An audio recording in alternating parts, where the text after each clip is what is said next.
welcome. Well, first of all, it's nice to see so many former fellow team members and managers in the room, so it's going to be interesting. I practice this in front of my current colleagues, and well, I still can come back next Monday, I hope. I'm Daan Vielen. I'm a freelance Python Django developer. If you have questions or want to contact me, you can use my Twitter handle, DigitalDaan. Like I said, I'm a Python developer, but it all started with Microsoft QBasic, or like I used to call it Microsoft QBasic. So if there are some English terms you don't understand, just come back after the show and then, okay. We start with part 1, the perfect team. And in my opinion, the perfect team was this team. It's Ajax from 1994, 1995. They won the Champions League. I promise this will be the only analogy with football this talk. So, but what was especially great about this team, they could compete with big international teams like AC Milan that had a lot of money and big stars. But the team was very well organized. There were every player knew what was expected of them. So every player knew what was expected of other players. So when one player was injured, another player just could fill in for that person. If the central defender was injured, then the left in the midfield knew what was expected of him in central position. So it was the quality that mattered. Not only the quality of your technical skills, but also the quality of the team.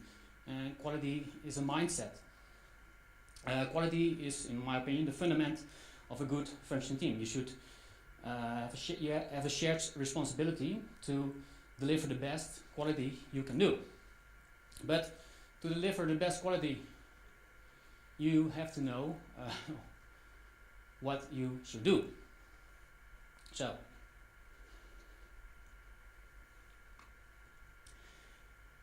every team I've worked in has used some sort of way, like Agile or Scrum or just basic to-do lists. But they all have in common that they work with a ticket. And in a ticket, there should be enough information for a developer to know what to build. But that's not always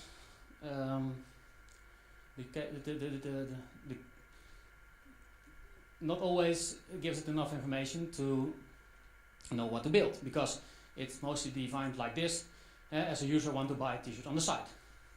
Okay, good luck. You start. So you start a planning session with your team, and well, you come up with like 40 story points because you don't have any clue about what to do. So your time goes to finding out about what should be done, while your job as developer should be defining about how it should be implemented. And most of the time for developers, an implementation is not always obvious. So the takeaway from this part should be, when you start writing your code after a ticket, if it's a little bit unclear about how you should implement it, write the technical design.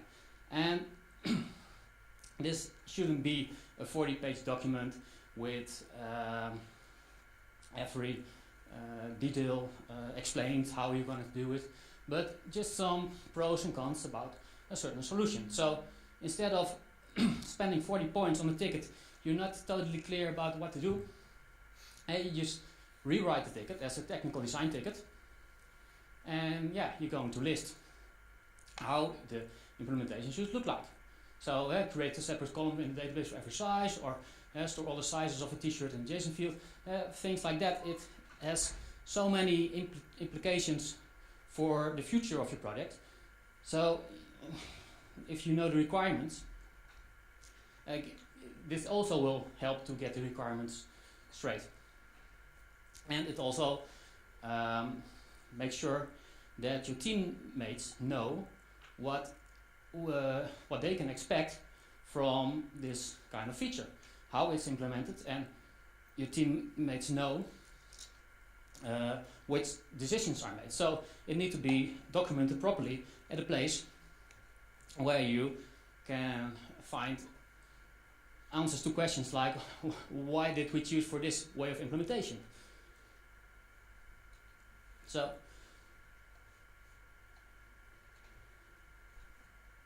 it's also about expectations in your team, about what people can expect.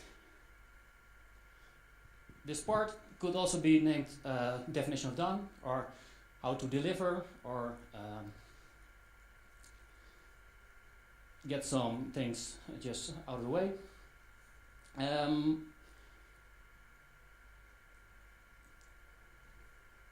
Expectations is the root of all heartache, quote by William Shakespeare. It's true for love in the 1600s, but it's also true in software development.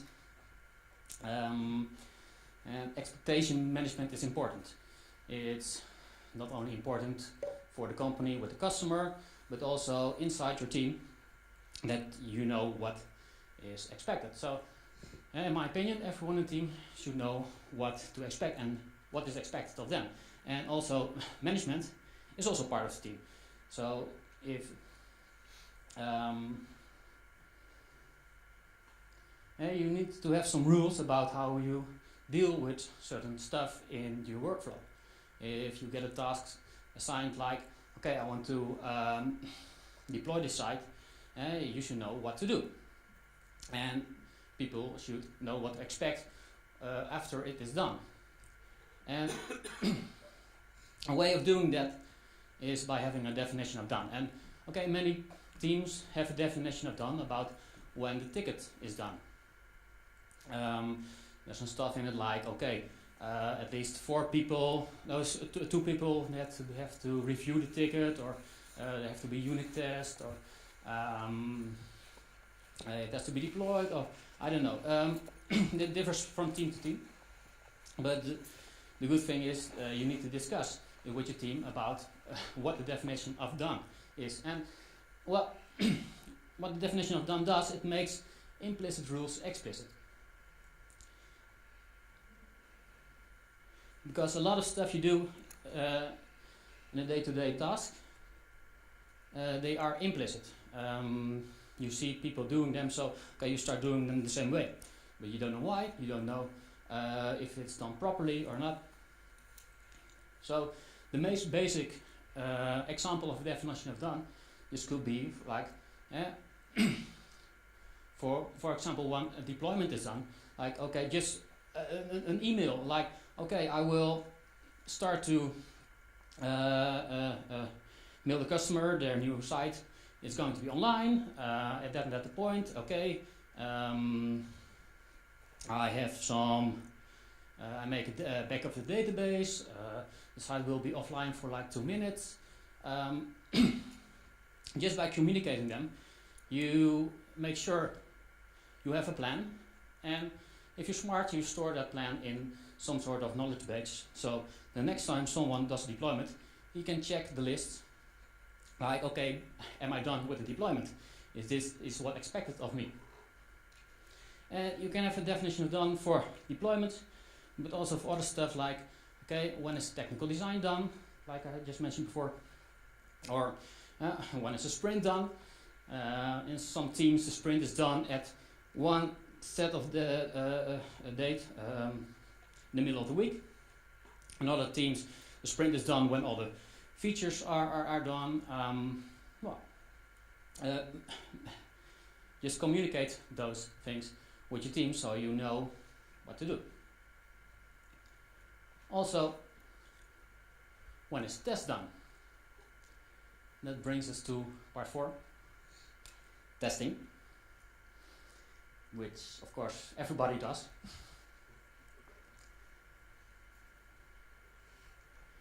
Because if there is one thing I hope you remember from this talk, is this: just start with testing. And I'm sorry for all the people who already do this, and so many teams, they advocate testing, it's in the definition of done, but still it's not part of the day-to-day life. And yeah, there are companies that actually don't test at all. And well, they have some good arguments, and I will present some arguments when it's okay not to test. First, you are Chuck Norris. You are the alpha omega, you can foresee every use case, you can know every edge and corner case, and you write code, well, with just elegance that everybody automatically knows what they can expect of the code, what it will do. Another valid reason will be your product will never ever be in production. Well, you enjoy the art of just working and restarting the project, and again and again. The customer doesn't have any faith it will perform well live. So, and when it actually goes live, you just do it in production. And this is a bit more serious one. If there's only one release, like for instance, you make a website for a campaign, and the site will only be online for like a month, and you can foresee everything. But even in that, you know this is going to happen. There are going to be changes, and it can break stuff. And if you write tests, well, it will be a lot easier to do refactors and make changes and make sure it will still work. And the last reason, if you're an evil consultancy company and have some vendor lock-in mechanism working. So, if there's no culture of testing, just start. Seriously. Why people don't test is mainly because people don't know how. And it's something that you need to start doing in a day-to-day basis. Because most of the people do test, like every time you work in your code, alt up, and check if it works or not. You go back to the code, you make some changes, go back to the site, refresh, and you can easily do that with one simple test that checks if, well, the status code is 200. If it saves a lot of embarrassment from just actually the customer that just mails you a server error or something. Because if you do just basic stuff like this, and you can start working from here to other parts, then it will stay there forever. If there's one test in your test suite, you will know it will always be tested. And most people just throw it away, and it's also helps you to define what your code should do. And other team members, it will be a lot harder for them to break your code. And also the other way around, it will also be a lot easier not to break the code of someone else. So, I've been in some teams where there was actually really good testing suite coverage for like 80%. But tests were broken, and only occasional someone would run them and say, some tests are broken. And not everybody saw them. So this is in my current team.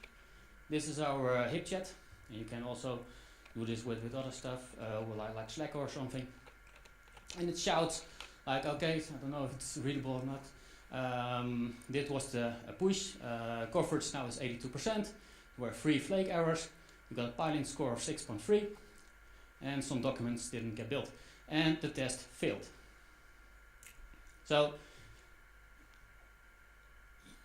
you create a sense of it's important to maintain that your tests automatically run and everybody sees it. Is it the holy grail? No, okay. The compiler tells you if your code will run or not. The tests will tell you if your code does what it should do. But you can still commit some shitty code. You can still insert like security errors or stuff that doesn't scale. And part to solve that is to do code reviews.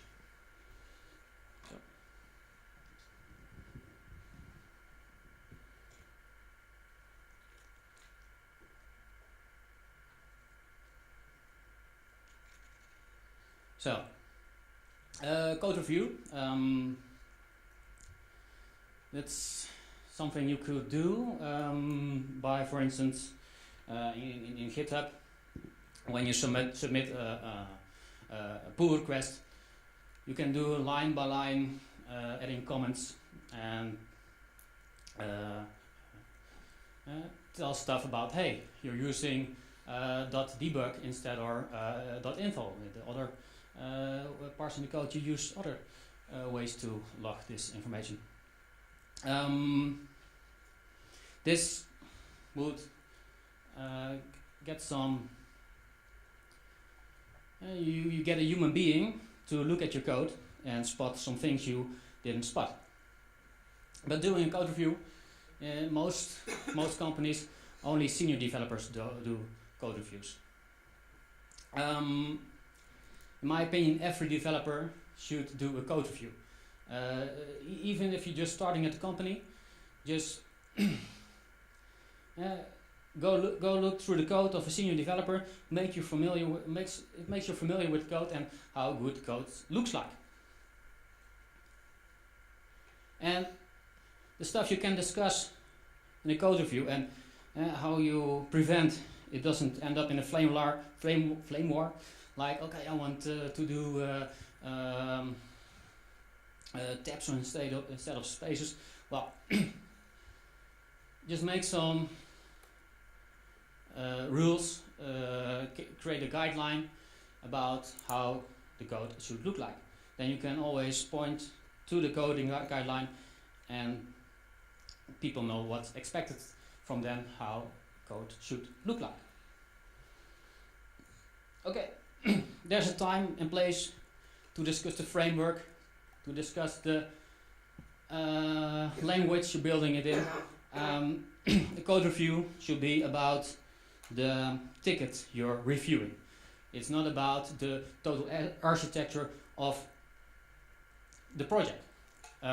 Maybe it could lead to a ticket, okay, we need to start using Flask instead of Django, or the other way around. But the code review should stay in scope. And it also creates a shared responsibility, because when you get familiar with someone else's code, in some way you are also responsible for the code that gets committed to the code base. So if one of the persons gets sick or get hit by a bus, someone else can step in and has some part decreases the bus factor. The bus factor, I don't know if you're familiar with the term, the number of team members that can be unexpectedly lost from a project before the project collapses.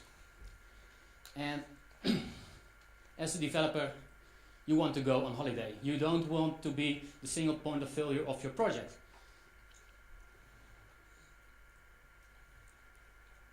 So, not all, some teams, code reviews are required by the definition of done, but well, mostly they end up result, okay, it's good.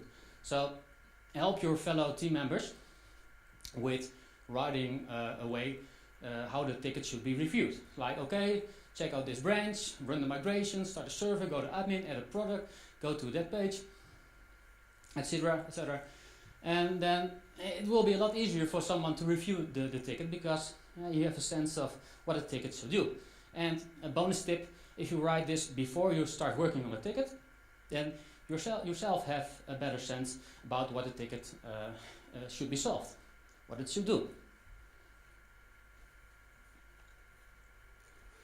So that brings us to part 6, also known as the last part. Okay.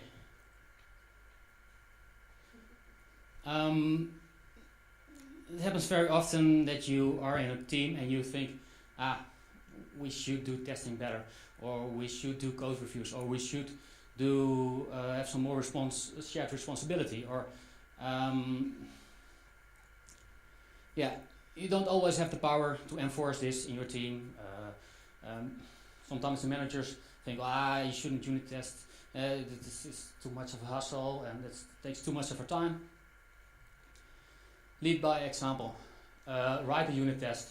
If there's no unit test in your project, just start writing a unit test and show a colleague, like, hey, you're breaking my unit test.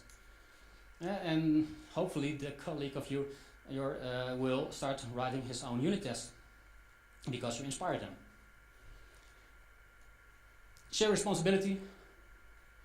Like I said, you want to be able to go on holiday. You want to be able to go unexpectedly, have some time off or something. And you don't always want to work on the same shit every day because you're the only one that can actually do that at your company. And to do this, you need to share the knowledge. The knowledge just by simple stuff. Document it. Have documented in a wiki or in the docs, in your repository, or just a place where people can look up things. And the last takeaway of this talk should be take away the single point of failures in your team. So it increases the buzz factor, that more people can hit by buzz unexpectedly. That's it.